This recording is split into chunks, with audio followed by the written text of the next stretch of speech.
Bottom line is we're the Lakefront Group, and we don't take no shit from nobody.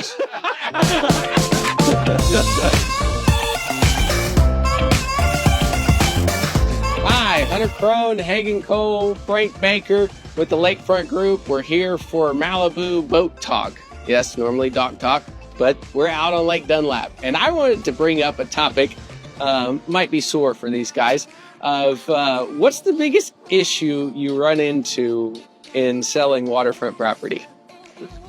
Septic tanks. Gotta be septic tanks. Good. You want to start?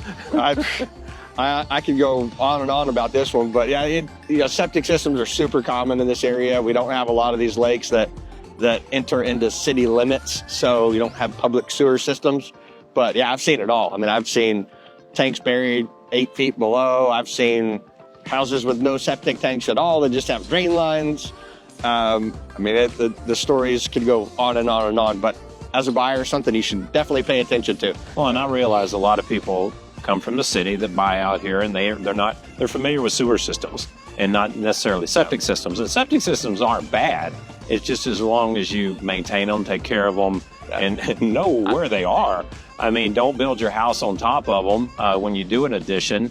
Or I had one seller on a house we sold recently that the septic company, he put in a new septic system. I mean, it was up to code and everything, but he didn't like the green lids. Mm-hmm. So he brought in 10 loads of dirt and covered the thing up. Well, he keeps the house 10 or 15 years, and then we go to try to sell it, and we can't find the septic tank. And he thinks he knows where it is, but we got plumbers out there. We got all kind of folks coming, and we could not find the septic tank. And he's like, well, why would I ever need to uncover it? And you got to maintain these things. I had one house, and we couldn't find the septic, and we finally got a company that flushed this little transponder down into and it goes to the septic, and they walk around the yard with a little wand, and it's supposed to go dee-dee-dee-dee-dee whenever it finds the septic. And he walked around the entire grass, and I was with him. I was like, all right, what's going on? He's like, oh, I hate it when this happens. And I go, what? And he opens the front door and walks in the middle of the living room, and it goes, oh no. Hey, but we made it work, and that a lot of times in certain situations full replacement is required. A lot of times it's an argument about who's going to pump it, because to be honest with you, a lot of buyers don't want to deal with the seller's crap. Yeah, unintended. Literally. Well, and I say that to sellers: when you leave, take your crap with you. That's kind of what we say.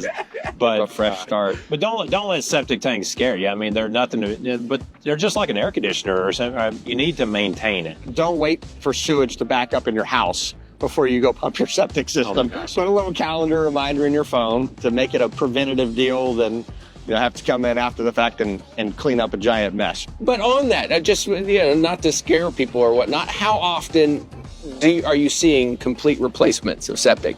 Maybe one transaction a year, and I sell about 40, 45 homes a year. So yeah, so you have one or two, so we do 100 to 110, 2%, 120 homes a year. More often than not, it's just a matter of finding it. Sometimes there can be cracks because of roots. There are circumstances where they can come and they can actually fix that. It doesn't have to be a total replacement. Location is the other biggest thing, right? So you've got to pay a plumber to come out, flush the transponder, find where it is. It's down 8 feet. Now we have to put risers on it so that it's accessible for the next owner. Right. So those are the kinds of things that we run into more often than, hey, the system needs to be completely redone. And one of the things I like that you do, Hagen, is you put yourself in your buyer's shoes, and as if you were the one buying the property.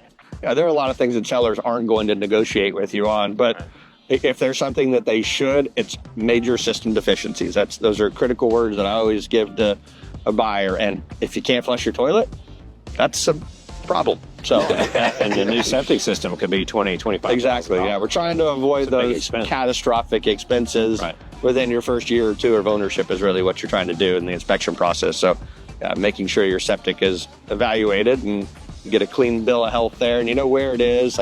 That's important, and usually sellers are willing to help you with that. Yeah.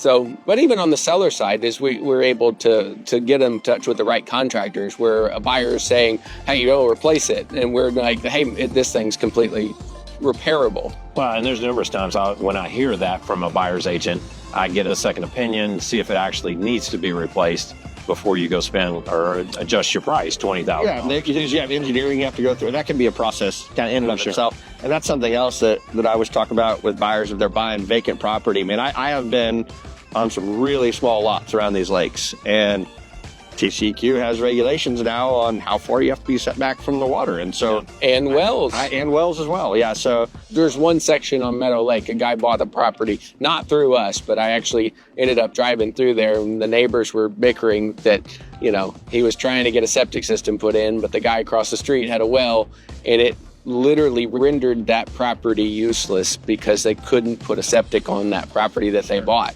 Obviously, we didn't represent them. But one of the big reasons why you need to reach out to the Lakefront group if you're looking to buy or sell. So have a wonderful day.